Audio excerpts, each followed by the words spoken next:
Welcome to the Reinventing Education podcast. On this episode, how the value of development is beginning to impact leading-edge schools.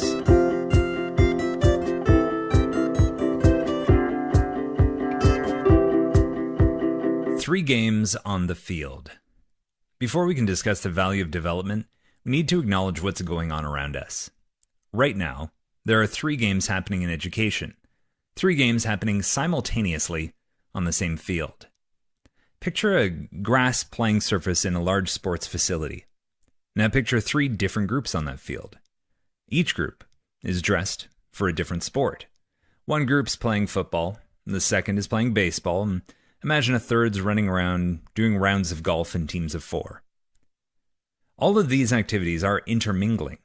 Football goalies dodging pop flies from the baseball game, bat catchers getting pinged by sliced fairway shots, and people in sand traps trying to make a clean shot over the linesman running through the sand. Now, if someone strolled up to you and asked, "What's going on here?" how would you describe it? Well, you could generalize all three groups together and just say, well, it's sports. I mean, sports, to be fair, is what's common between everyone in this mess. But categorizing this cacophony of activity as sports oversimplifies what's going on. It doesn't address any distinctions. Labeling it sports fails to point out that each group is engaged in distinct activities, with different agendas and different intended outcomes within their respective game. The use of the generalized term sports is the same as using the generalized term education. Talking about education as a monolithic entity fails to distinguish the competing values at play within it. There are dramatically different games happening alongside one another in education right now. Here on Reinventing Education, we are referring to these games as values. Each value has a different idea about what the world is and how you need to prepare for it. Therefore, each value has a different and competing idea about what a school education should look like. A school education aims to provide occupational preparation, the cultivation of citizenship, and the development of the individual. How it goes about doing that is influenced by values. On previous episodes, we've looked at how the values of self-discipline, ambition, and sensitivity have shaped what a school education looks like.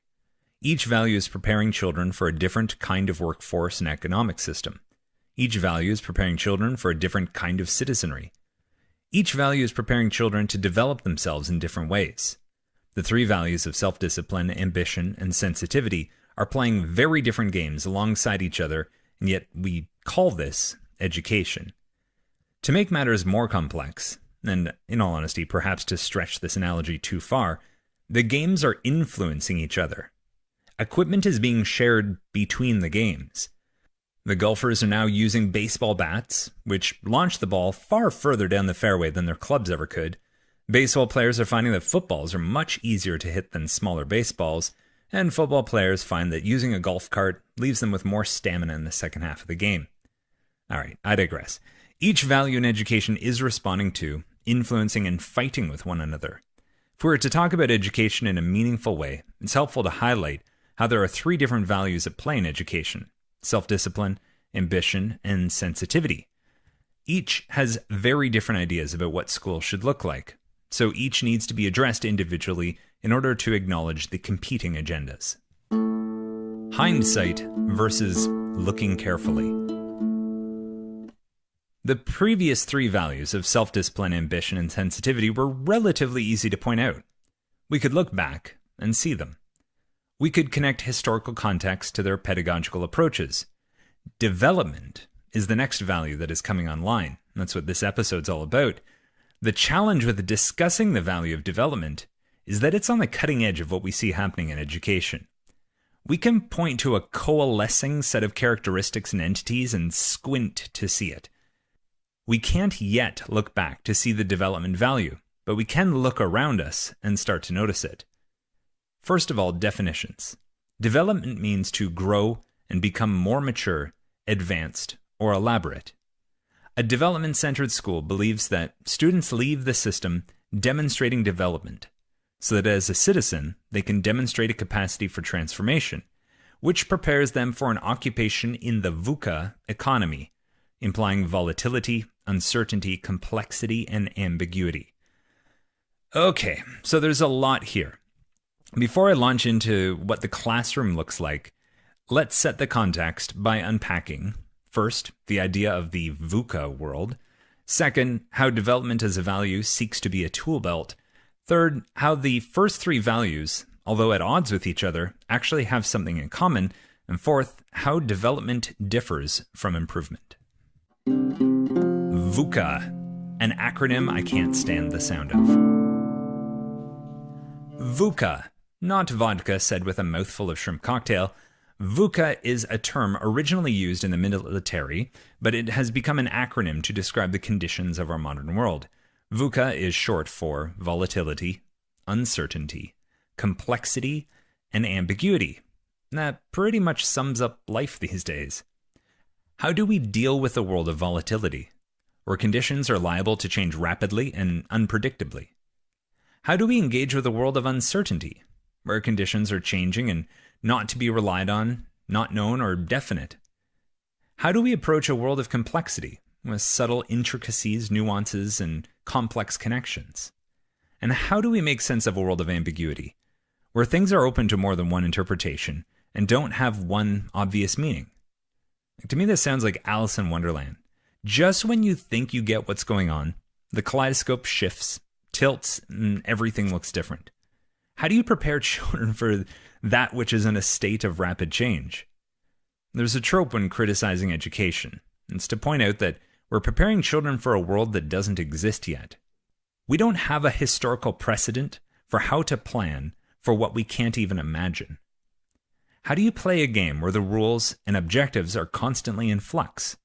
You need a strategy that isn't dependent on the rules as they are, because the rules might change. You need a strategy that works for when the rules change. One such strategy is to get a decent tool belt. Mustard and the tool belt. Look, I'm Canadian. I put maple syrup in everything, even salad dressing. You just need 4 ingredients to make my maple balsamic vinaigrette: olive oil, maple syrup, balsamic vinegar, and Dijon mustard. If you whisk the first 3 ingredients, the olive oil, maple syrup, and balsamic vinegar, they don't mix. No amount of effort or time solves this. They'll just separate. Salad dressing that has separated isn't appealing. But add the Dijon and magic happens. All 4 ingredients blend together, creating a non-separated dressing. This dressing also becomes more than the sum of its parts, though.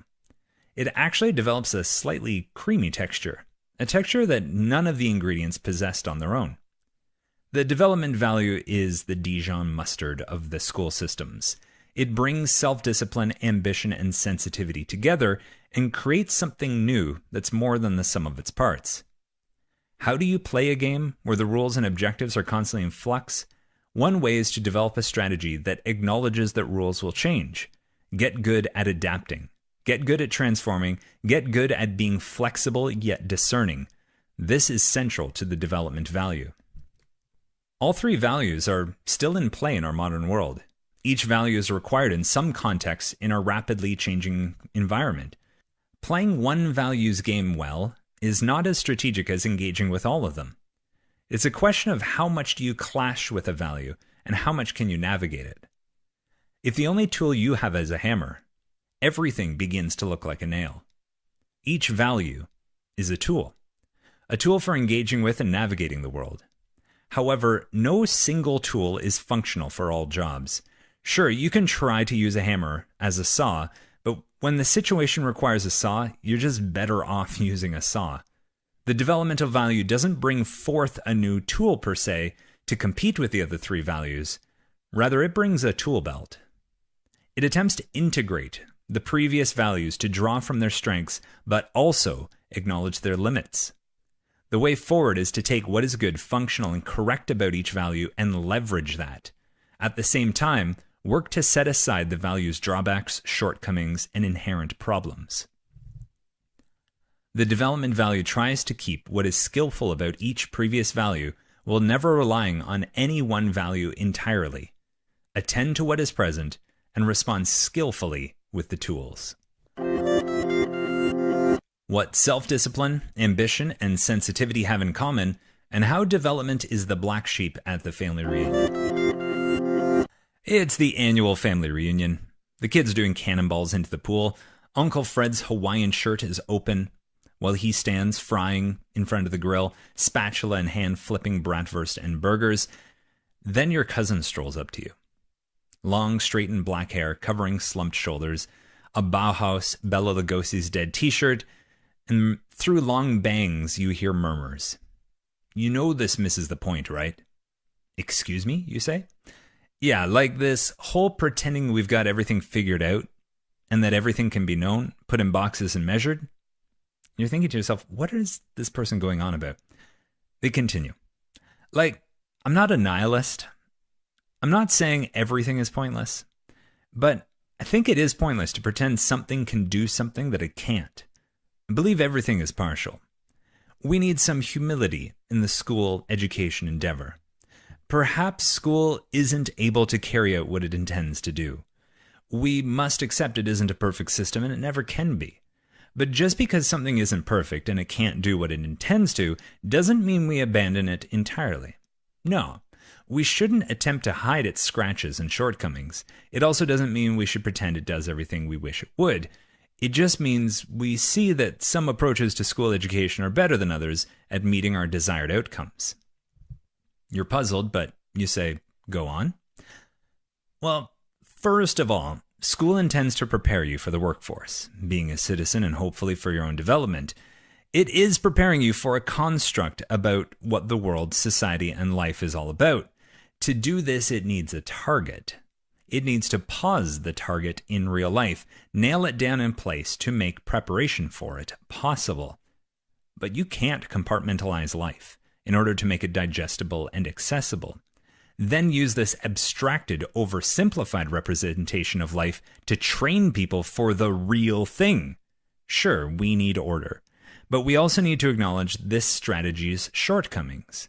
We are glossing over the fact that life is unpredictable. Things change, and at some point, it ends anyways. We believe we can prepare people for life in isolation from life.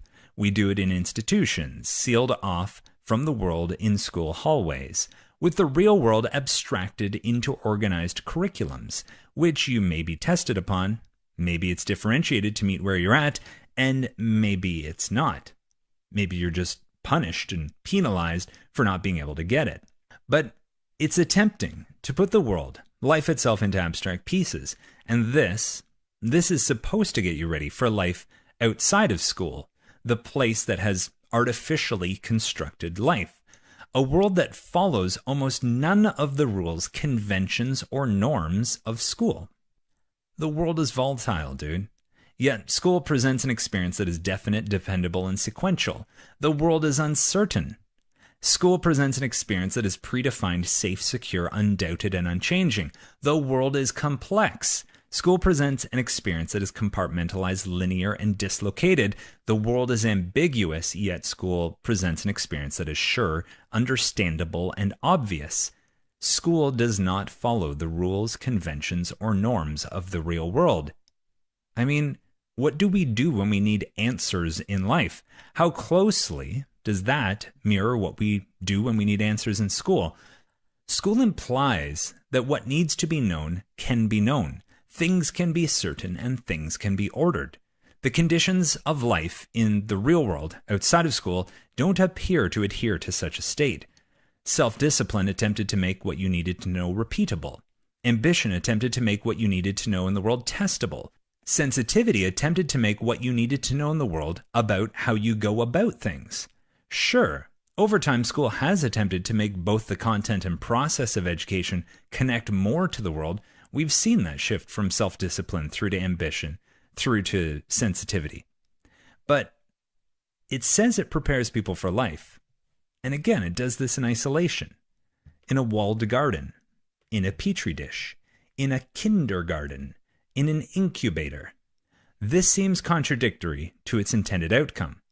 Why not just engage with the world?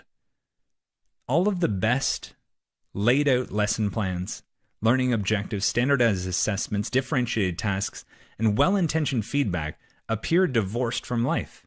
At best, you'd at least hope for a simulator, like when they train pilots before hopping into an actual cockpit. Instead, it's like we write a paper about a video which explained the steps to make a paper airplane and then toss people behind the controls. I mean, you're a teacher. What do you think?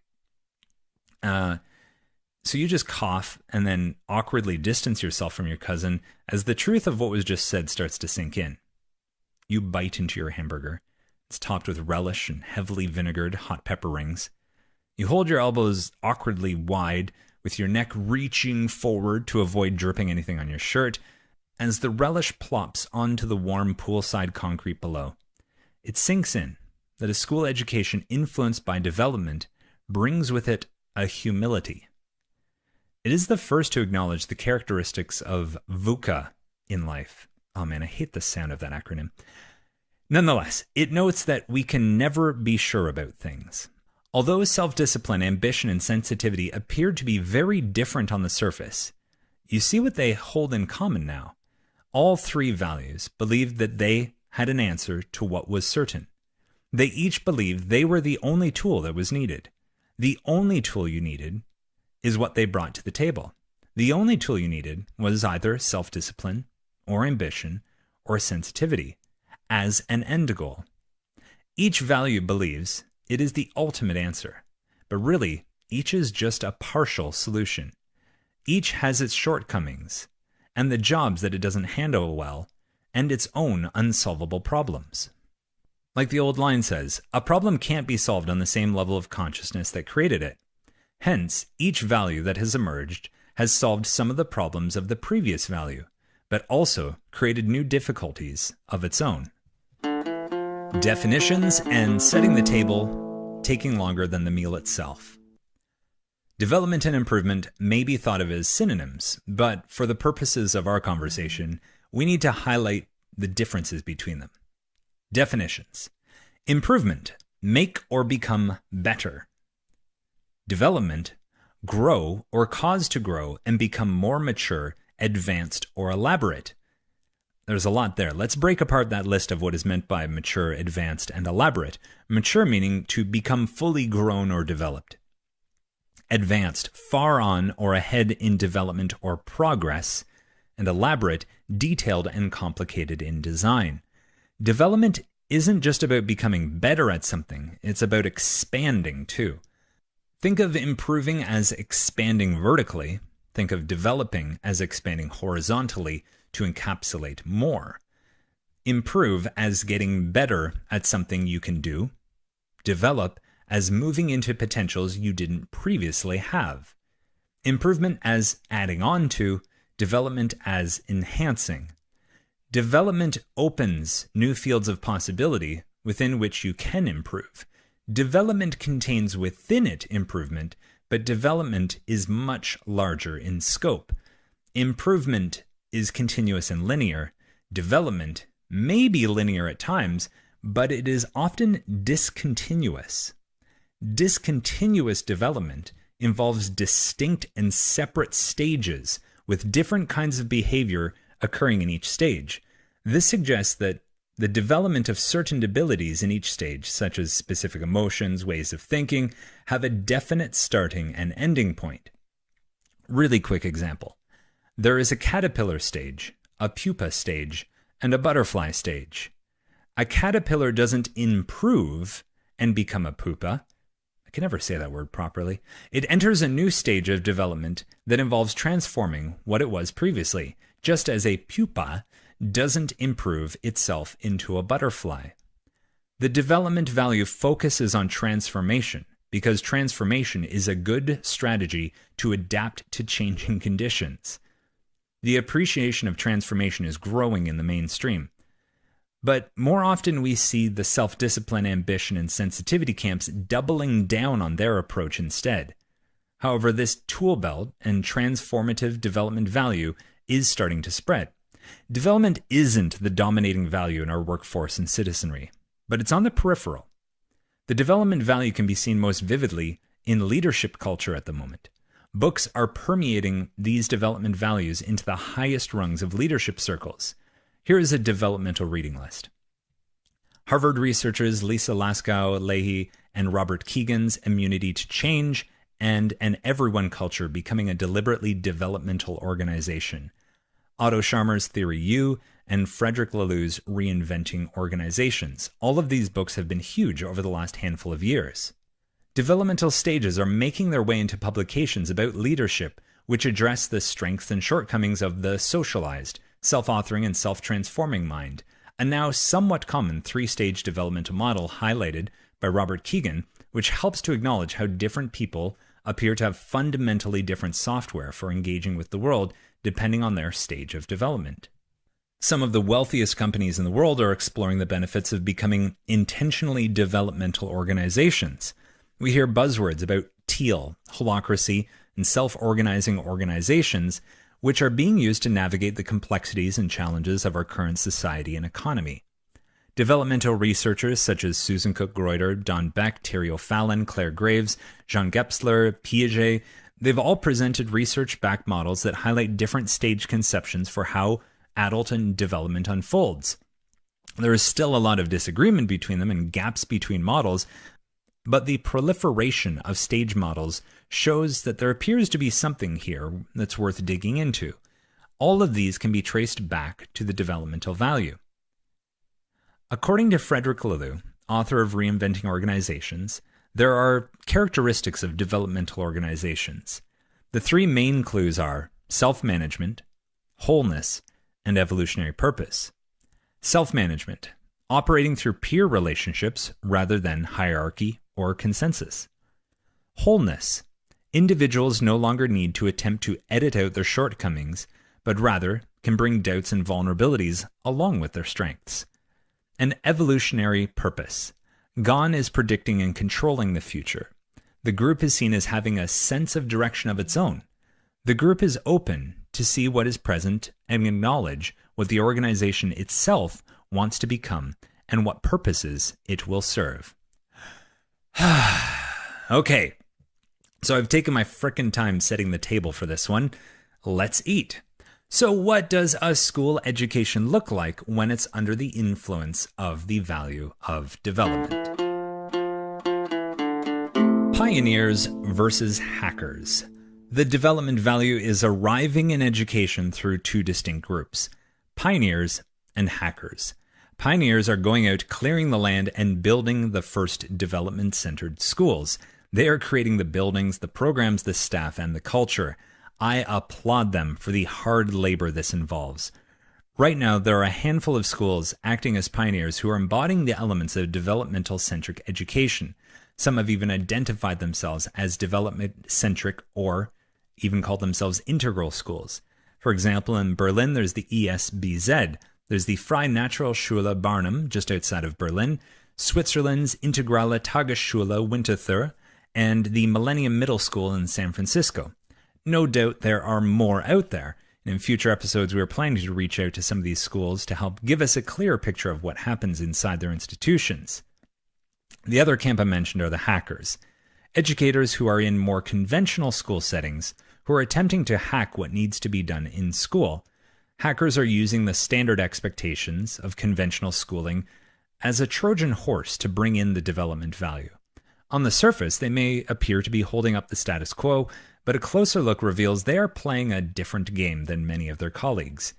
They do what needs to be done, but for a different reason and for different outcomes that still meet the needs of the status quo, but also serve the development value.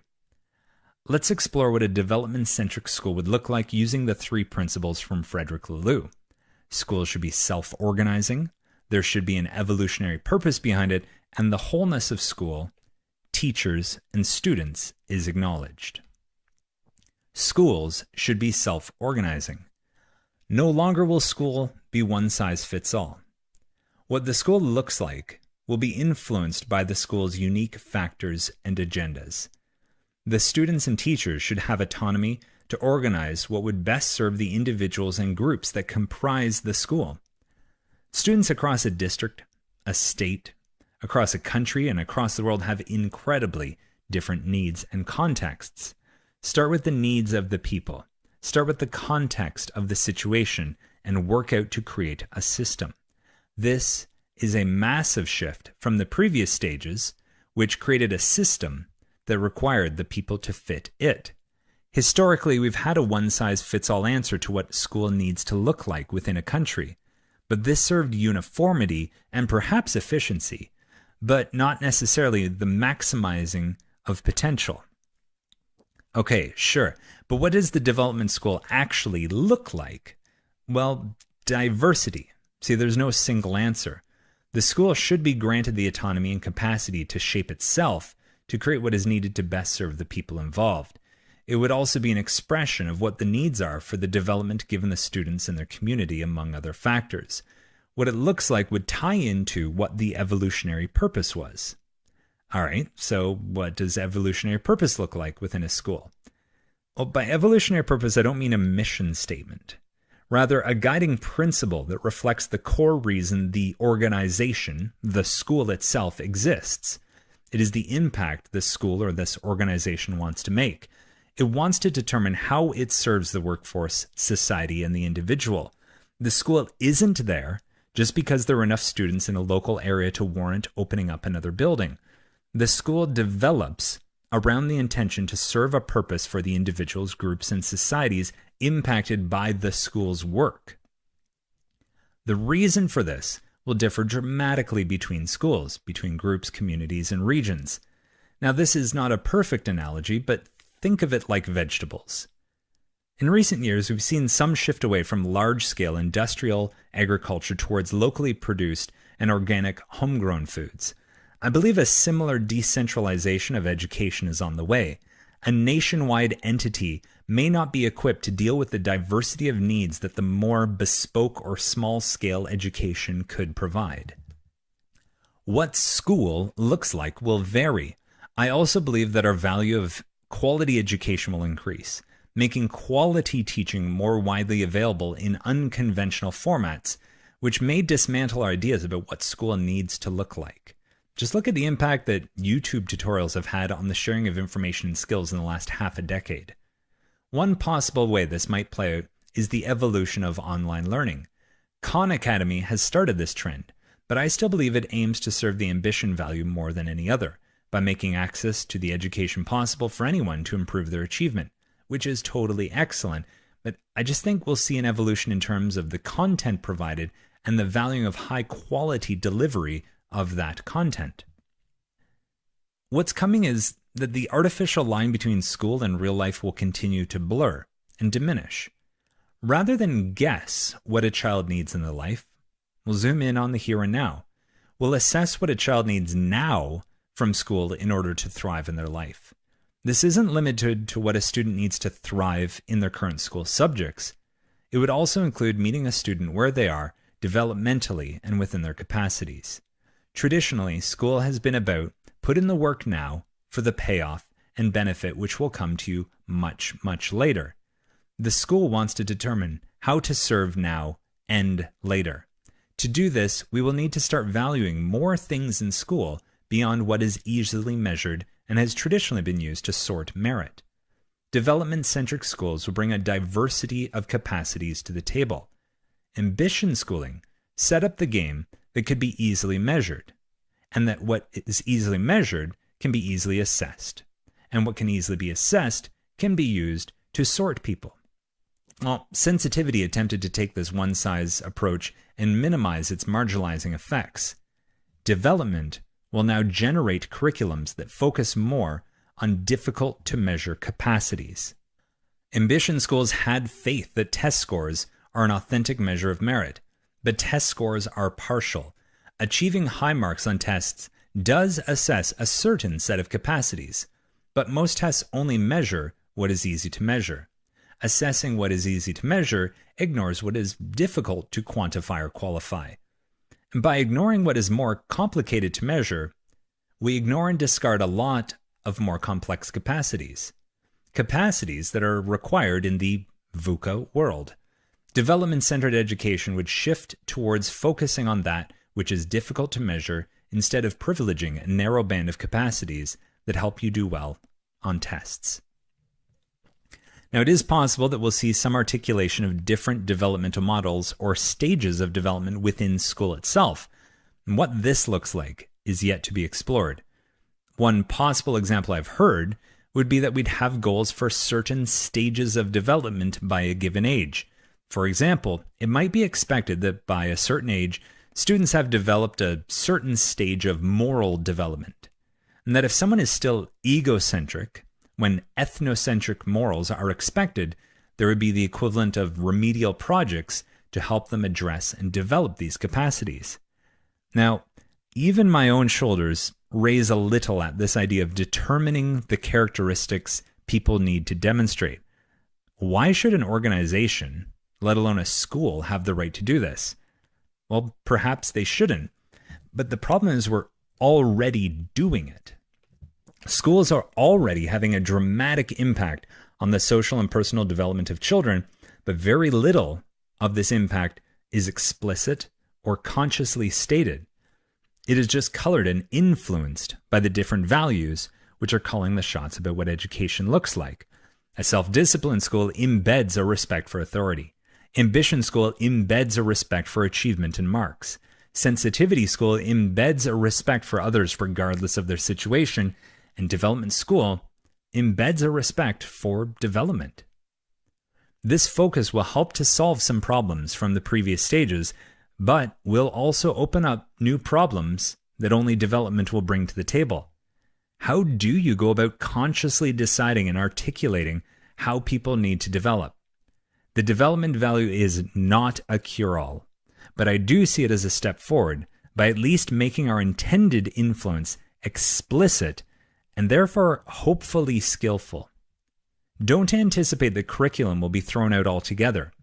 However, I believe it will continue to shift away from content-based curriculums, and which were really the center of self-discipline and ambition schooling, towards process and capacities for transformation and adaptation. At the core of development is the importance of the capacity for transformation, a willingness to reinvent what has been known and relied on before, to meet new challenges that require new approaches. Students in development schools will learn to transform their sense of self, transform their relationships, transform their actions, and transform how they engage with their environment. The resilience, drive, and care from the previous three values lie at the foundation of making this possible. And maybe you're asking yourself, but how will we know who should go to university, college, or trades? Well, the changes towards a wider range of capacities is already under the way. Now, in 2018, more and more top schools, elite schools, are moving away from using SAT scores or SAT scores or similar standardized tests as part of their entry requirements. If the development value begins to have more impact in education, we'll see a shift away from prioritizing the easy-to-assess skills and shift towards those that are a little more woolly. What that will look like is just starting to unfold now. We seem to be wanting to figure it out. And what's a teacher doing in all this? Well, the teacher's role shifts towards being a coach. The teacher is someone who helps act as a mirror, to help children see their needs and how to approach them in meaningful ways. Are teachers masterminds who know everything about how another person should live? No, but they do have tools. You can kind of picture teachers having three dials in front of them when they're operating from the development-centric value. One dial labeled self-discipline, one labeled ambition, and the other labeled sensitivity. The goal of the teacher would be to tune into the right mix required to serve the student and help their ability to bring forth what value is needed when. Create a system that is able to serve students where they are at to develop in the widest range of capacities. And everything is allowed on the table, not just your achievement, not just what you're sensitive to, but your whole range of self, and that includes the teacher as well. At times, what's going on in the development-centered classroom might resemble the healthy aspects of a self-discipline, ambition, or sensitivity classroom. At other times, it might not resemble school as we know it at all. School, in the developmental value, is flexible. There is a dynamic between planning, intention, and structure, alongside being open to what is arising and where attention should be given. Many teachers have had experience with this. Ask any teacher. All of us have had stories about setting aside the lesson plan, because of a moment of serendipity that interrupted us and opened a teachable moment. We set aside our planned agenda and responded to what was in the room. Perhaps it was something to do with student interest, an unexpected question that all of a sudden brought the room to life, a butterfly that flew through the class window, or a situation in a child's life that was shared with the class. Whatever the stimulus was, we set aside our structure. And although we didn't know where it was going to go, it was as though the class, the individuals, organized what would happen next and brought forth something really incredible. Most often, this experience is one of the most memorable moments of the school year, and students talk about it and their learning they drew from it. Now, I am not pretending that every moment of a development-centered school will be a magical experience of flow states and serendipity, but that kind of willingness to pay attention to what is arising within a group and to go with it skillfully is a component of the developmental education. Developmental-centric schools are just emerging now. We are beginning to see it enter the mainstream of the workforce, citizenry, and self-development, but it represents only a tiny fraction of the influence that self-discipline, ambition, and sensitivity have. On future episodes, we hope to interview some of those who are working in developmental-centric schools to gain more practical insights into what they're doing. Development-centered education is not a solution to all of education's problems, but its approach to what a school education should look like may be the best fit for the VUCA world we imagine our children are entering. Hey everyone, just before we get to the portion of the podcast where Brennan and I discuss some of the ideas that I've just highlighted, just wanted to give you the forewarning that the audio quality of our discussion that you're about to hear, it's not perfect. It's at times a little bit digital sounding. We sound like robots that might be slowing down.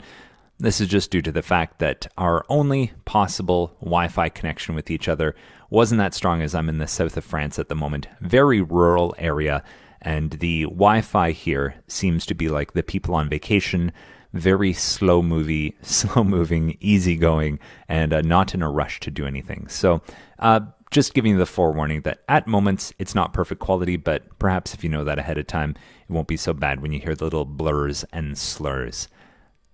Regardless of how robotic we may sound at times, I hope you enjoy this portion of our chat.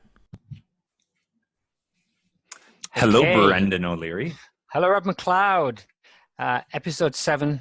Yep. End of Part 2. season 1. Season 1 finale. Development as a value. Basically the reason why this podcast kind of exists.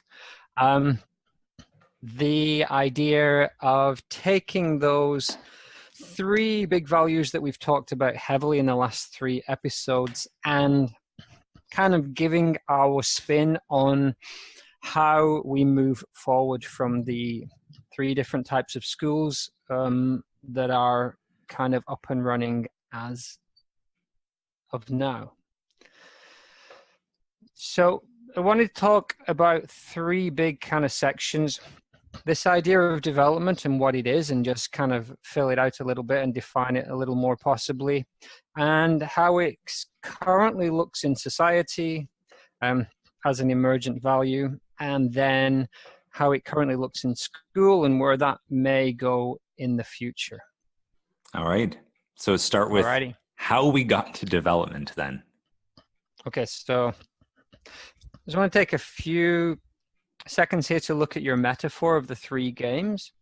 I think it holds pretty well that you have the self-development value, the ambition value, and the sensitivity value that all have slightly different takes or very different takes on how school and society should operate. And just for the sake of consistency, you said self-development there, but we're saying self-discipline value, ambition, and sensitivity. I'm already making errors. Yeah. Self-discipline, ambition, and sensitivity. So the self-discipline school, the very rule-based or hierarchical-based, what you might look at the Victorian style classroom as we defined it, the ambition school, which is what we see currently with a lot of competition for test results and competition within classrooms and within schools, and then the sensitivity kind of value that we're kind of seeing coming more into schools that aims to include and allow everybody to achieve within this kind of system. And you kind of liken them to 3 different games that were being played at the same time on the same field, and how those games not only interact with each other but also have feedback loops that lead to each game slightly changing and taking parts from other games and kind of molding them to fit their own set of rules or values. What this means is that we have 3 different kind of paradigms with all of their different agendas, all aiming for similar end goals of really good citizens inside really strong economies with really strong self-sense for each individual. And we've talked a lot about their differences. One similarity you brought up was that they all share the belief that their set of rules or their explanation for the world is the correct one. Not only that they're the correct one, but that they are sufficient to solve the needs of society by themselves. Sure, yeah. You only need one of these. You only need to be defined or to lead one of these values as your main core kind of driving force. Yeah. We're going to kind of dig into this a lot more because the development value that we're going to talk about today changes that. It's introduced the idea that you need all of them, or there is a balance, or there is a way to bring these 3 together to take the best from each element. Yeah, I think the other thing, just go ahead. The development value, what it's saying is, yeah, certainly each of these 3 previous values certainly have their strengths and have a place, but none of them are stronger. Well, it's saying all of them are partial. Each one of these definitely brings something to the table, but it's not the entire answer, and you'd be better off selectively and strategically gathering from each, taking their strengths, but doing your best to minimize their deficiencies. If you do that, that's stronger than relying on any one of them entirely. Which, when you say it that way, makes sense and is obvious, but as we'll see and as we'll dig into more, it's very easy to double down on what you believe when the universe or the world or your system is kind of maybe not working in the way you want it to for all involved. One other big thing that kind of pops up, and I will dig into more, is the idea that all of those 3 values or value-led systems, they put the distant future, or at the very least the next step in the chain, as the main focus. Mm-hmm. Whereas what development tries to do is to bring in what's happening right now, as well as what will happen in the future. So there's I'd say an obvious deficiency in the 3 values we talked about before that we haven't touched on really in the previous episodes. You're nailing it, O'Leary. All righty. Well, I had a good listen to your kind of talk. I mean, you went for it. It was 40 odd minutes of laying the table and context, and it's really clear. It's really good, but of course, what that does is throw up just as many questions as answers. So a 40-minute explanation. We've now got 60 minutes or so to kind of unpack that further or dig into many of the things you've said. What I wanted to do very briefly is tell a little story, my version of our story so far. The version that talks about society and school moving from a feudalistic kind of traditional hierarchical duty-led state and school system to one that mirrors capitalism more, what we might call a modern school system. It's meritocratic, it's about freedom, and it's very much about gaining academic capital or certificates, qualifications, and so on.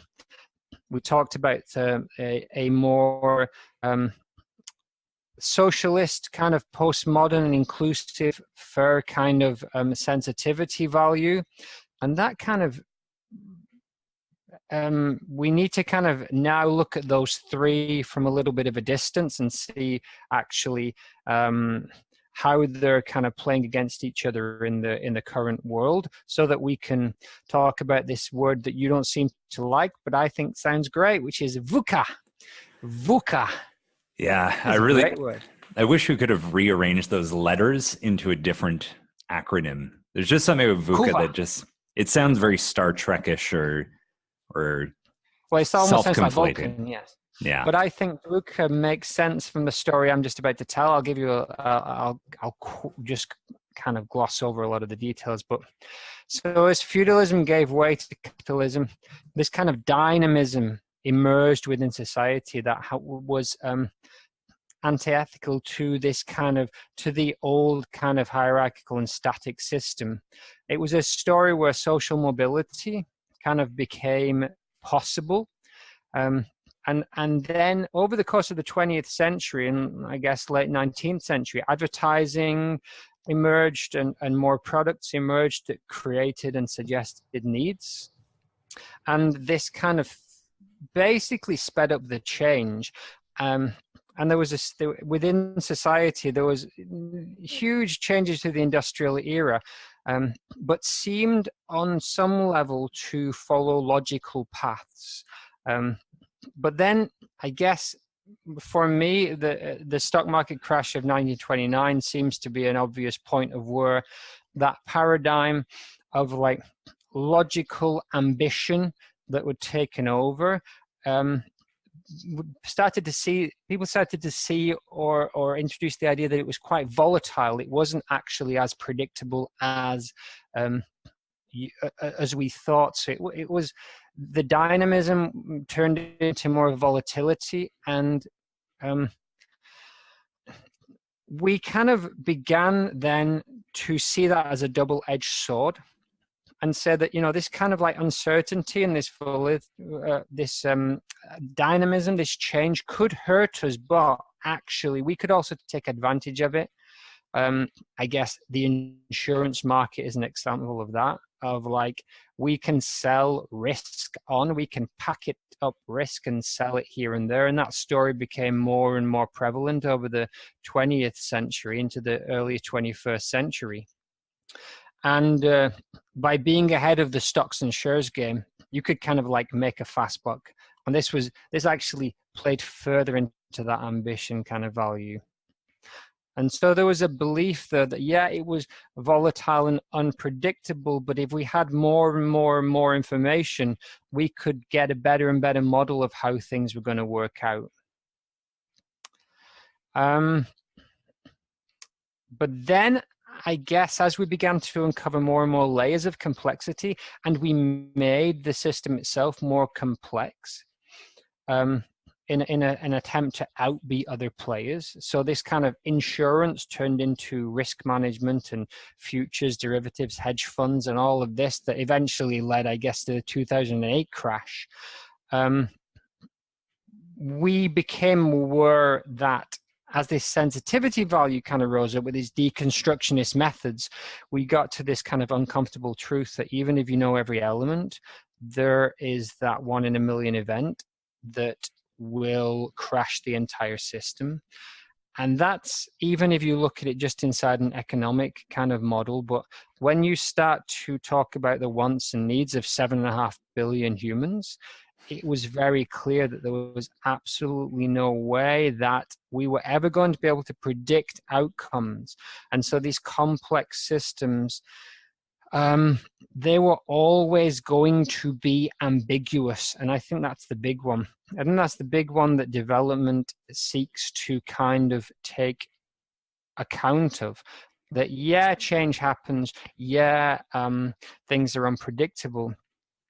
But actually things are ambiguous. And we're entering this period now where this VUCA concept tries to, I guess, take into account ambiguity and the long tail of how you have to be aware of what's happening in the moment and be responsive to that. It's not good enough just to have really strong models for risk. Yeah, and it's also highlighting that well, you already addressed it with the school example of believing that what's happening right now is stable enough that later in the future, things will be the same. And this has been the school model of saying, well, yeah, what we're teaching you right now may or may not be that relevant to you now, but it's really important because down the road, this will matter. This is a gross overcharacterization, but I would say one of the emerging principles of just being alive, being an adult in 2018 is starting to question, like, what things are certain 20, 30 years from now? Speaking from a Western perspective, like there's a lot of people our age who are, questioning, like, hey, this pension system we're paying into, is this going to be around in the form that we know right now, 20, 30, 40 years from now when I might be drawing from it? And that's just one of dozens of examples of, like, well, the things that seem so certain right now that are comprising our modern world, are those going to be, can those be relied on decades from now? And on top of that, the ambiguity you're mentioning of, like, within this changing world, we've got all these narratives, we've got all these stories largely influenced by the value that's governing us. But is that actually what's going on? And how much of our story about what's happening in this rapidly changing world is actually accurate or relevant or useful? Absolutely, yeah. And I think that idea of ambiguity being that no matter how good your model is, you won't know. But the solution doesn't seem to be that you just have to be more and more prepared. That's only part of it. So this idea of development as a value, from my understanding of it, it seems to rest heavily on the idea of being aware of what is happening now and the interdependence of, like, the variables that are happening and the things that are happening around you, trying to make sense of what is happening right now and being ready for what could happen next. So being ready for the next set of events. But that by itself is not enough, because you then have to be very responsive to these ambiguous and uncertain events. So being ready will take you so far, but also being responsive. And I think this is going to be key, because I think society very much, school very, very much is not necessarily designed currently to be responsive to what is happening now. Say that again, because I think that's maybe at the core of the development value of school.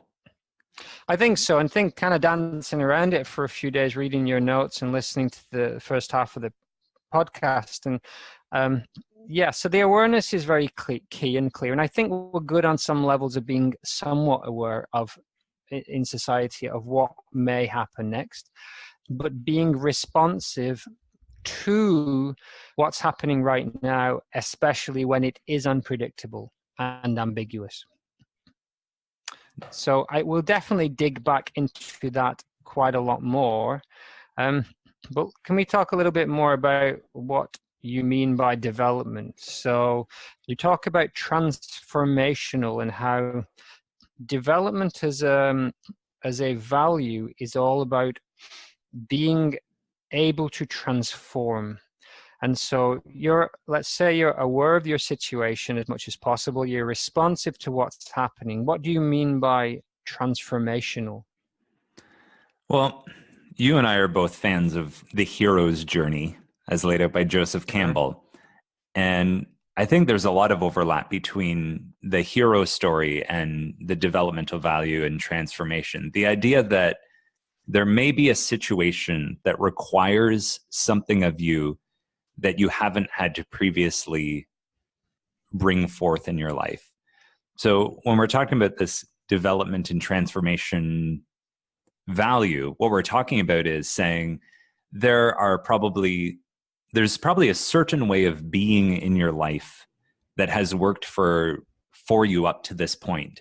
But now circumstances, the situation, the context, the environment has changed enough that that's not going to be what's required of you now.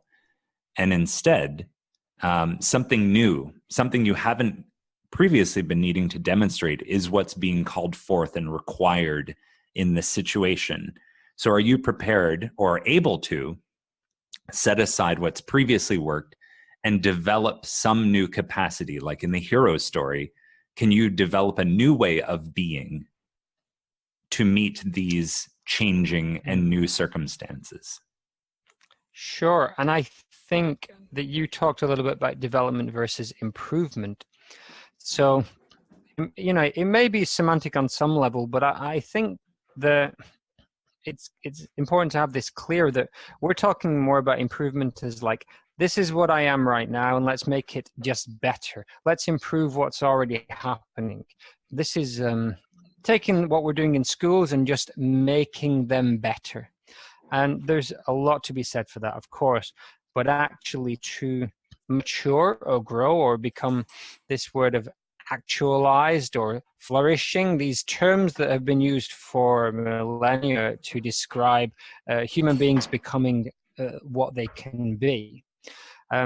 This is the key to what we're going to try and paint as a need for school, to be able to transform itself and transform on all those levels within it. So as an individual, as the group, as the community, as the nation, as the globe, this is going to be, I guess I thought of it more as like a 3D expansion. It's more than just moving along a single line. It's moving off into, I guess, holistic kind of like, when you begin developing, you don't necessarily know where you're going. You're responding to needs and dealing with them in the moment. But I mean, of course, it doesn't mean you have no long-term plans. Of course not. But this idea of transformational is absolutely key to bringing the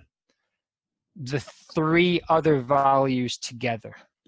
And development is potentially discontinuous, meaning it's not linear. It's not a clear line of progression. At times, development is discontinuous. I cringe every time someone uses a caterpillar butterfly metaphor, like the phoenix burning off kind of imagery. But sure, there is this element that, like, no, the thing that's now developing is arising out of having set aside who you've previously been, what has previously worked. And I think that's more in alignment with this VUCA framework for seeing the world. Because when things are volatile, uncertain, complex, ambiguous, the ways that you need to engage with that are likely discontinuous and context dependent and shifting. This moves away from the view of the world, which I think would characterize the first three values we've discussed of the self-discipline, definitely the ambition, and to some degree the sensitivity, where there's this, as you said, this kind of certainty, this like, well, we're on this cultural evolutionary path that, you know, there are certain things that are always going to be here and relied upon, and we just want to improve this system. That's sure. as you were highlighting, even just on the economic level, that's been proven in the 20s and 30s and in 2008. These things aren't certain. You know, we might need a more discontinuous model to better approach the complexity of the world right now.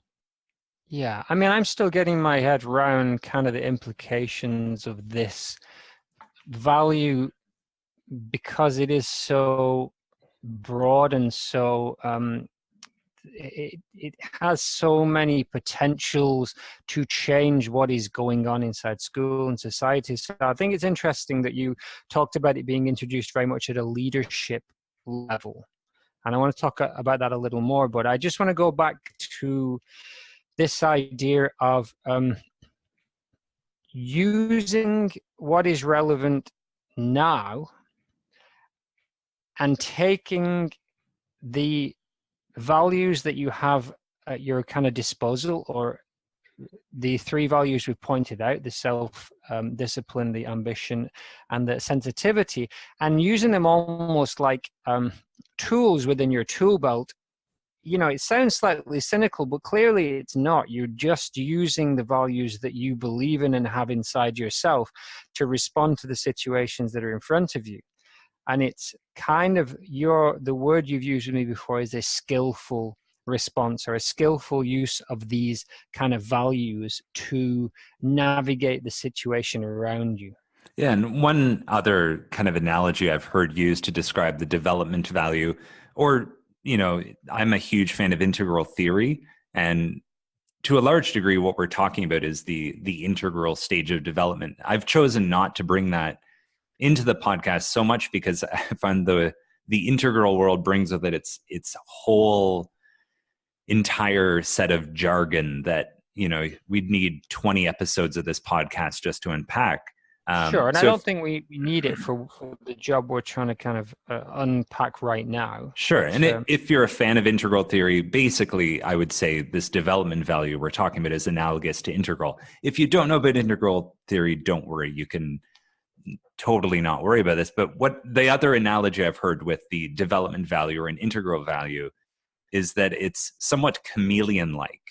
And one of the reasons it's difficult to describe is it's willing to change to some degree to meet the context rather than trying to force a context to be digestible by its value. So rather than trying to take a situation and force your self-discipline centric approach to it, or your ambition centric approach to it, or sensitivity centric approach to it, you're attempting to be present to what is now and finding, like using yourself as the instrument, finding a way that you could best skillfully address and face this situation. And that might be different depending on what the situation or context is, hence this kind of chameleon-like quality to it. Sure. And it has a potential to sound quite vague. I guess it has a potential to be, it's not really giving you a clear answer. I mean, it's obviously part of that ambiguity itself. If you're going to acknowledge that things are ambiguous, you have to have a solution that is in itself has that ambiguity in it, so that you can not be that static kind of rock when you're when you have a situation unfolding around you. And we're not talking about immediate responses. It's not kind of disaster responses. It's kind of having a response in the mid-term and long-term as well, from my understanding. Yeah, I think it's also important to stress here that the development value isn't some superhero. It doesn't have like superhuman capacities, and that because it can draw from these three previous values, every time it gets it right. It definitely doesn't. The development value can do its best to sort of assess a situation and kind of see that, oh yeah, well maybe here this is a situation that requires more self-discipline and ambition and less sensitivity. But it can just as easily be wrong. It can just as easily not be the answer, but its kind of fundamental software is at least attempting to be more fluid and attempting to be more flexible perhaps than the previous three values. I mean, it almost has the answer to that built in, that if it's not working, you would be aware of that as soon as you would be with any of the three values. So you would be aware of it not working just as soon as you would be if you were purely approaching it from one of the other single values, because you're kind of utilizing all of those values. So if you are in a situation and you are trying to, we've reduced it to 3 values, and we talk later maybe a little bit about the 3 kind of dials that you can maybe use to kind of bring things into balance. That's that's a huge reduction of everything to these 3 kind of components. But if you were only using one of them, you'd still only find out the worst case scenario at the same time as if you were using all 3 of them. So I think it's almost like, why wouldn't you use all 3 of them? And I will a little later talk about why I think people already do, but we kind of downplay the ones that are not our key value. But maybe now if we move on to how development is growing or emerging in society on a wider scale. And we talked about leadership culture. So the question for me is like, at this point, is this just kind of an elitist kind of mindset that's like, okay, I'm a business leader, I have a lot of responsibility, I need to be responsive to the changes within the world, this is better for all of us, but you don't need to be because you are not at this same level of responsibility as I am? Yeah, perhaps cynically that could have some partial truth to it. I think it's more. Are you suggesting I'm a cynic, Rob McLeod? How dare you? How dare you? I am not in any way suggesting that you are cynical, Brendan O'Leary. Okay. No, I think the reason it's showing up in leadership culture is if you are a leader in the modern VUCA world that we're living in, the tried and true self-discipline methods of management, the pyramidal structures. Let me just go back and just say, I think evolution, a Darwinian sense of leadership in the modern world, is leading to the development value showing up more and more. I think if you're operating as a traditional self-discipline leader in huge companies, you've probably already been weeded out, or your approach has led to potentially the failure of your company. So we're seeing less and less of the self-discipline value from the top end of leadership. That does not mean the self-discipline structure isn't still very present in our culture, but I don't think that approach to leadership is one that's leading to thriving companies in 2018. Okay. The ambition value, probably still fairly skillful. Sensitivity, probably still fairly skillful. But I think the reason the development value is taking root the most in leadership culture is it's the developmental value that's best able to handle the complexity of the world you're attempting to lead in. And it's sure perhaps the best suited for the complexities of being a leader within a company or with people or within a school or within an organization. It's the one that's the best adapted to the complexity right now. What I'm kind of dancing around here is this word of responsibility, because it's going to come back heavily in schools. So I think what we're going to come back to is this idea of responsibility. If you are a leader in a business, you have a lot of responsibility. If you're a teacher in a school, you have a lot of responsibility. In many companies, you don't need the people who are working further down in that hierarchy to have that same level of development. They do not need to respond. They don't need to be as responsive and aware of the world around them, not to the level that you are. So in a more traditionally structured company, you would say that actually that explains why leadership goes down the development route, and it's not really pushing it for other members of the community because they simply don't need it. Whereas I want to look now at some of the organizations that Laloux talks about in his book that you gave me a while back. They are deliberately organized around the value of development. And you talked about them a little bit. Yeah, and just in Yeah. case people aren't familiar, I name dropped this earlier, but the Laloux you're speaking of is Frederick Laloux, author of That's right. Reinventing Organizations. Okay.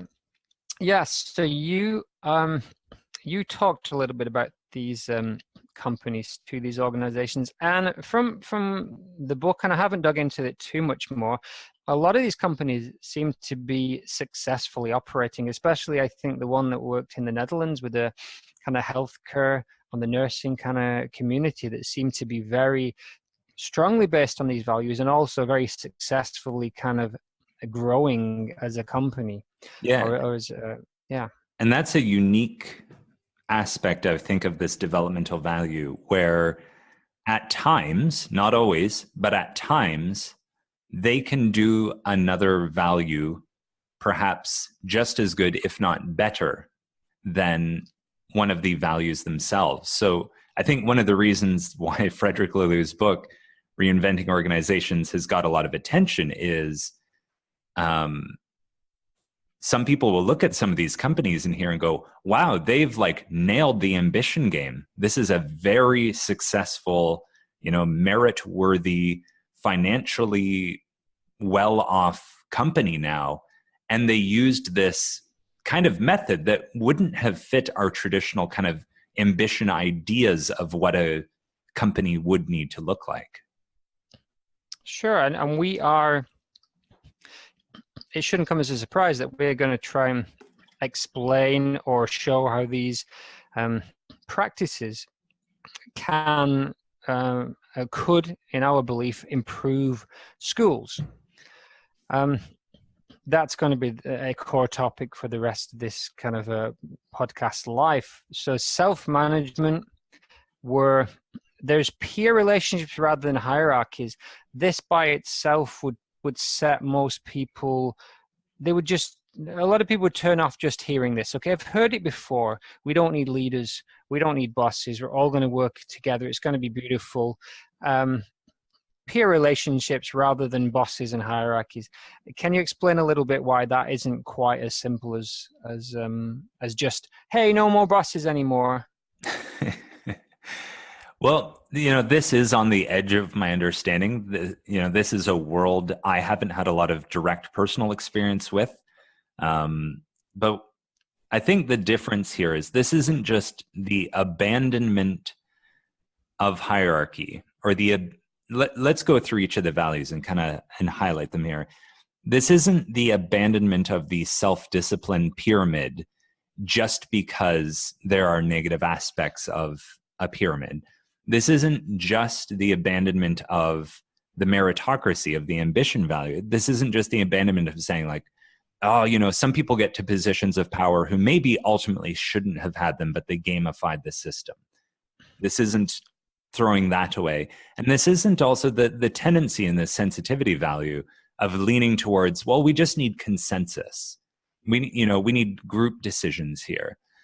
It's not, I think at first glance, often people might associate this more with the sensitivity value and just say, oh, this is about just doing things together as, a communal group and making these decisions. It's not. What it is a shift away from the self-discipline and ambition pyramids and ladders, but it's also a shift away from this idea of group consensus. It's still, rewarding merit, but at the same time, attempting to do that within a group relational setting. So there is like a subtle nuance of it's trying to do the sensitivity thing of, yeah, let's shift away from these hierarchies and bring it into the group. But it's taking it one step further and saying, but yeah, the group as a whole isn't calling the shots here. We're still going to have pockets and fractions and interconnected relationships on the individual level. And we're going to still run this on the individual level, not the consensus level, which would be more the approach, say, within the sensitivity value.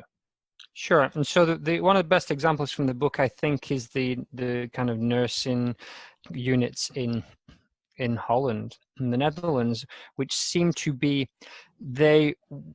they would be a small enough unit that could decide how much work they would take on and how that work would be shared and who would do it and how they would support each other. I mean, there's a lot of belief that people want to work and that the people want to be part of this team and they want to do it for the right reasons, and that actually increasing support is a way to keep everybody involved and included and to succeed and for people to remain self-disciplined because they owe something, they give and take. So I think we're not necessarily boiling this down just yet, but it is in essence taking the best aspects of management or working together from all of those three values. It is saying that there is something that there can be a hierarchy, but it's a flexible one and it can change. The same person may not always be in charge. We're playing to our strengths. And what this should do is it should minimize the competition in its unhealthy aspects, and it should maximize the healthier kind of working together and being healthily competitive for the team and for the service you're providing, in this case, nursing.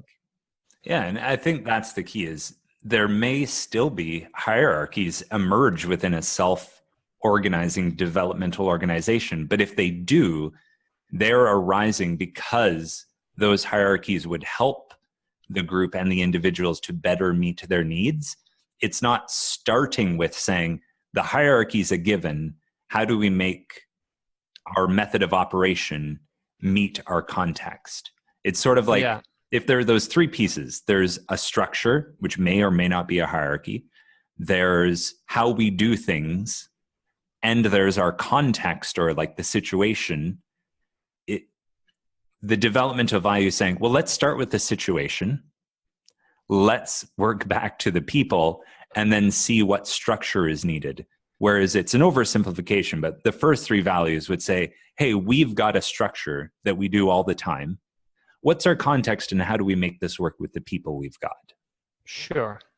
So this self-management, which is only one aspect of these companies that are developmentally led, would be something that we're going to have to dig in a lot more as to how it would look within a school. We'll touch on it briefly in the last part of this episode, but we're going to come back to it a lot more because for me, it is the bugbear when you talk about trying to move responsibility around or become a little bit more fluid.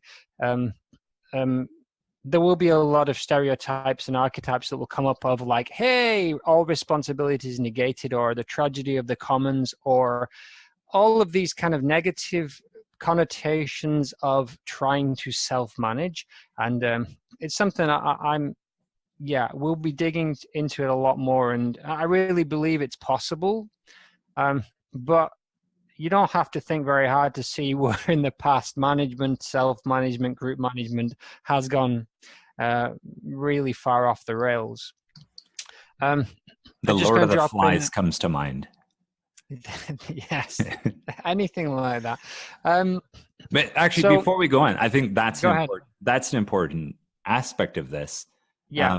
I don't want to, I don't even want to try to personify the developmental value here, but I think to some degree, there is also the humility built into the developmental organizations to say, hey, you know what, let's be honest, this might also go to the Lord of the Flies, possibly. There is an acknowledgement to some degree of saying, we are going to flexibly try this, and it might not be the way it needs to be. And hey, this could go really bad. So we need to keep that humility in mind in order to keep our flexibility open, that we're willing to change as contexts, as situations change. I would argue that the boys from the Lord of the Flies were neither aware nor responsive to the challenges that they were facing them in the second half of that book. So I think I think having that awareness and being responsive is where it's kind of, if you're not talking from that place already, if you're not already talking from a perspective where, hey, I'm trying to be aware of what's happening and I'm trying to be really responsive to what's happening. Obviously, if you're not already thinking in those terms, then it's going to be very hard to imagine what a development organization could look like. Yeah, and a development organization also might not be the best fit. It might not be what's the best way to meet your needs. It's possible that just a sensitivity valued centered system or an ambition system might be the thing. I don't know the ins and outs enough of it, but I know Zappos, they had made a shift towards this kind of teal self-organizing, get rid of all the managers approach. And, I think it was a matter of 8 months or so where they went back and they're like, yep, we see that this might have its place, but this did not work for us. Now, there are also several factors why or why not it did, and you can argue whether or not they fully executed it or not. But, there is also the place to say that we're not saying this is the inevitable thing that everybody needs to move towards. But it might be the thing, possibly, that solves problems you're having in your sensitivity centered organization, or possibly in your ambition centered organization. Yeah, I mean, what you're talking about there is kind of the context in which your organization is happening. So if you're in a place that was very, very strictly hierarchical, the obvious answer would be that if you are trying to launch a development-led company there, it would have to be heavily skewed towards those kind of like self-discipline values just for you to exist in that context. So it may be that that's your awareness and your responsiveness, and you're like, okay, well, for now, this is the setup we need to have to exist inside this context. So the company you just described, I'm guessing they went in without really aligning the development they wanted to make with the context that they were in, with the kind of like landscape they were actually operating in. Yeah, and if someone is an expert on Zappos, we'd be happy to hear more feedback on the Facebook page or something like that about some of the challenge that they faced. But I think, I personally can name like 3 organizations I know who kind of wanted to become this self-organizing developmental organization just because it seemed really interesting and unique and totally different and exciting. And a year in, they realized like, oh yeah, this actually wasn't the best thing for our context. And 2 of the 3 I can think of off the top of my head reverted back to a more group-centric sensitivity kind of value, the previous value, where they said, no, that in all honesty, this was actually better meeting our needs and our context than the development value was. But that makes sense also with the idea of the 3 dials, is that I've got to dial down these other 2 values really low at this point to keep the 3rd value high, the sensitivity value high, or the ambition value high, because that's what's required just to exist in this kind of like paradigm. Well, definitely, this obviously we've touched on something that we're both really interested in here, and it's going to be really, really important because it's a hard sell to get into schools. That's going to be something that when we do get to talk about these schools that have implemented some kind of development values, this is one of the things they do push, and I'm really interested to see how they do it. I'm just going to skip over 2 absolutely huge topics here of this idea of wholeness and bringing in your doubts and vulnerability, because I think you've touched on it there with the humility being a kind of integral or a very important part of this kind of development of value, is that you have your vulnerability and your doubts, the ambiguity is there, and you're trying to be a whole in the sense that you're trying to be the deal with and respond to what's happening in all aspects of what's around you. Yeah, and we can skip over this, but let me maybe just make a 30-second case here. Sure. The best way I've heard this said, I believe this is from the Every One Culture book by Leahy and Keegan, is they just said, like, look, ultimately in every workplace, everyone has two jobs. The first job is the job they've been hired to do. The second job is not look bad and try to look good. And the difficulty in every organization is an insane amount of time, an insane amount of resources, and an insane amount of human effort is spent on that second job of trying to not get fired and look good. And their argument, and they're kind of coming from this development value, is saying when you allow that wholeness and you can bring someone's shortcomings online and into the discussion, not even bring it online, like almost make it the center of your organization, where you're having coaching meetings where you want to find out your shortcomings. You want to find and expose what you are working on and developing in. When you do that, it saves this game of hide and seek, of hiding your shortcomings, and instead brings them in. It sort of releases all that energy. And companies who've done this have found they end up being far more productive. They find they are far more effective. Their teams work better together when you don't have to spend a majority of your time hiding your deficiencies.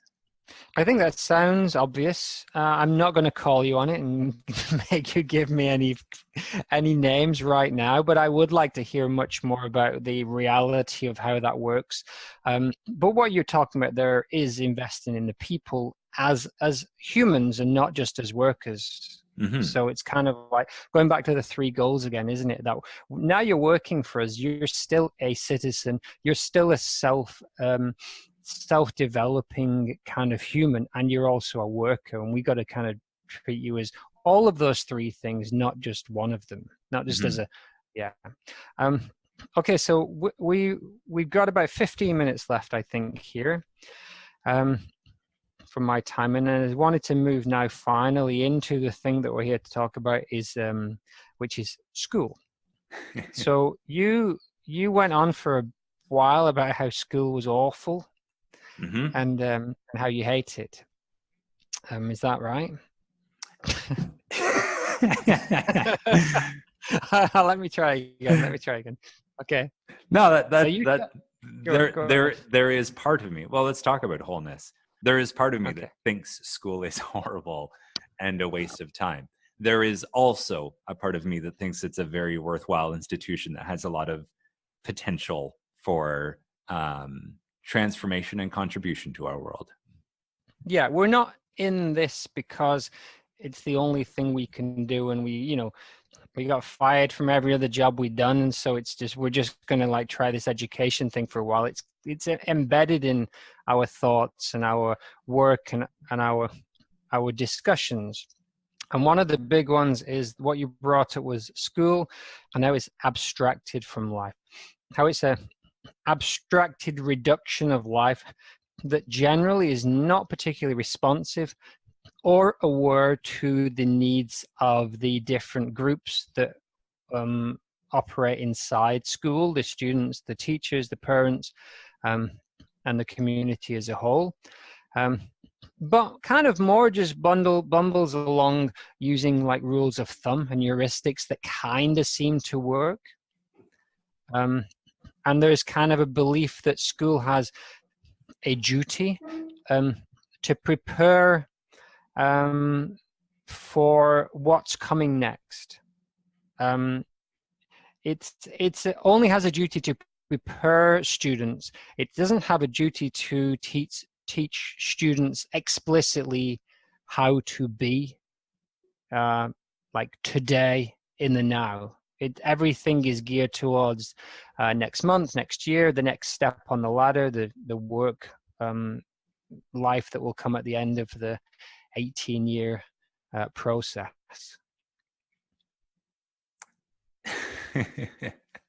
I don't know what to say in response to that, other than, I think school, I think, essentially has an impossible job, which is to say, we're going to get you ready for the world. We're going to get you ready for life. And I I don't know how anyone or any institution has the gumption to believe that they can do that for millions of people within their country at the same time simultaneously. Well, I think the idea that we keep coming back to is that it's good enough. It's working. It's the rules of thumb are holding well enough. So why you gotta keep prying? Why have you got to keep pushing here? It's working. We're getting the people in the factories. We're getting the people in the schools. We're getting enough doctors. We're getting enough of everybody we need for the society. And if we're not, we just pump a little bit more money into some training for certain jobs, or we will employ from overseas, and so on. So I think what we come across when we start talking about this is that for most discussions, it kind of comes down to it's good enough, and Well, also they're kids. but I think It's good enough. I'm not kids. this is perhaps where my developmental mask slips then, because what we're talking about here is, I think, the more ambition-centered idea of like, look, it's serving its function enough, and if it's not, we can make it better. We can improve it. Sure. We can improve it and make it better. And I think, this is where my kind of, hey, let's burn it to the ground and see what happens. So, bias slips in here, is to say, no, maybe maybe we're on, maybe not. Maybe we're on the cusp of some discontinuous developmental potential here. And what school looks like moving forward is not necessarily what it's looked like up till now. We don't have to keep this, I'm trying to make an analogy off the top of my head, but we don't have to take this, piece of clay that we've been forming and improving over time. We don't need to continue to improve that. Let's start fresh with something entirely different. And well, I've used this analogy before. Let's say you're planning on going for a family vacation. You pack the trunk of your car with all the stuff you've always packed it with every year previously, and you go, hey, you know what? Maybe we're not using that stuff as much anymore. Maybe we could bring some new stuff here. But the argument is like, well, we'd have to take out the stuff that we've always brought on family summer vacations with us. And I guess where I'm coming from, and this is where my developmental bias leans in, is to say, hey, let's take everything out of the car and then choose to put the stuff back in there that would serve our family vacation. And that might be some new stuff, and that might be some old stuff. The argument here, to stick with your analogy, is that the vehicle is already moving. So I kind of disagree with you on some levels, that maybe that's not the best time. You can't stop this car. You can't stop school. School will continue right now, all around the world. Millions of children are in school, and that is going to continue. It is not going to stop. And we cannot take a break in any sense. It has to be evolutionary in the sense that these kind of values will be almost drip fed until there's a tipping point. I guess we disagree a little bit. Let's switch analogies then. We might still disagree, but let's switch analogies then, away from the car, back to our sports analogy. And we say that self-discipline already has its game happening on the field. Ambition has its game. Sensitivity has its game.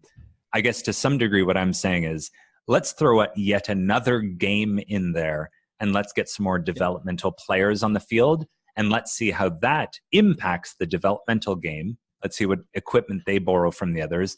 But let's also see what impact adding a fourth game to this mix brings to those other three.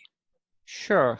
What I would say is that I think kind of school moves so slowly that we're really only seeing that sensitivity coming into school, and we're also really only seeing it emerge in society more and more. And I've been reading some Marshall McLuhan recently, and he kind of preempted the internet, the concept that the internet is this absolutely fundamental change to everything we do.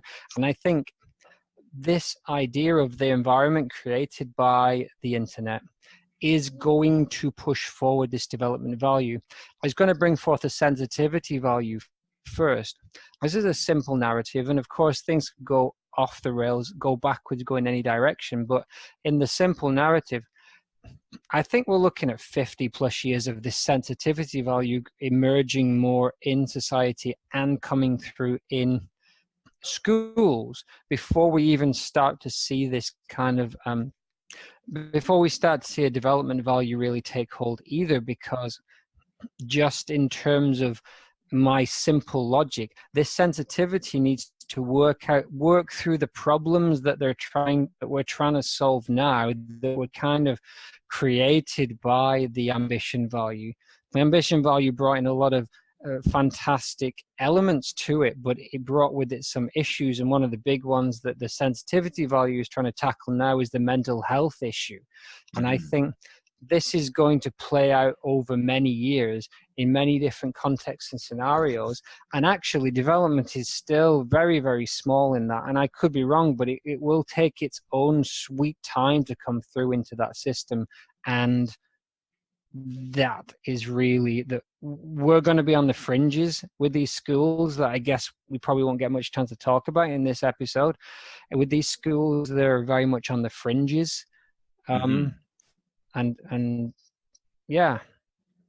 Like if you think of the millions of schools that exist currently, I'm able to highlight, name drop 5, maybe 6 schools that I would say are on the very cutting edge of starting to embody this development value. So I think that's an important part for this conversation. There's probably been some immediacy in these first few episodes, probably from my side of like, all right, well, here's the situation, and here's the new thing that I'm, this development value in education that I'm really passionate about. But I think exactly what you just said, these things seem to have their own timeline of their own. There's maybe the case that each new value is emerging exponentially faster than the previous. I won't go down that road right now, but I totally agree. It's possible that the best thing we could do if we want to see developmental schools emerge more is actually to invest in sensitivity schools and like really do those fully flesh them out, fully allow them to solve the problems, and fully allow them to reveal their own shortcomings more and more, because that's where developmental schools will likely emerge as a response to the deficiencies of sensitivity-driven schools. Well, if you buy into the story that we're selling here, that's what needs to happen. We need to keep working through the issues that are raised by the feedback loops between these 3 values, and development will answer some of those and will bring up its own problems. Should we give it 5 more minutes here and then? Let's try to, and then let's take another hour. Because the one little lingering problem there is, I agree that on the school level, the sensitivity value still needs its time to mature, as we just said, before the developmental value will seem like the obvious answer in school to address those issues. Happening at the same time, what's the word I'm looking for? Synchronistically. My brain knows the word I'm trying to say, but I don't know if that's a real word, but I know what you mean. At the same time, to use a simpler word, at the same time. My story is that the world, the context of being alive in 2018, this VUCA world, which I think is characterizing our world more and more, it is requiring this developmental value more and more. So whether or not school's ready to offer it, there just seems to be this need for more and more of the developmental value in order to navigate the economy, citizenry, and your own life. Sure. I think it would be insane for us now to drop into these schools with 2 minutes left of this hour. Let's how do you feel about calling it there? And then, as you said, giving it another hour. So maybe, you know, spending another 30, 40 minutes, maybe as another episode, as an extra part of this episode, talking about the schools that are currently practicing development values. Yeah. Well, here's self-organizing organisms in action live in front of us. No, I think let's call it a season there. And just as a meta comment, yeah, Brendan and I, we've kind of pictured doing these in chunks and giving ourselves a bit of a break between seasons as we see them. And this sort of first season was just highlighting this idea of values and trying to weave our story, tell our story, hopefully coherently of how these values are at play. We're going to take sort of a 4-week break for ourselves, and in 6 weeks have the first episode of season 2. And in all honesty, I think at this point, we're not 100% sure what that core organizing principle of season 2 will be, other than I think it makes sense to just start reaching out to these schools who I've got personal contacts with a handful of them, and just start to actually move from the abstract level, which we've been on this first season, into the practical level of what's actually happening in these schools. Absolutely. Great. I mean, I think we've set up there with those the previous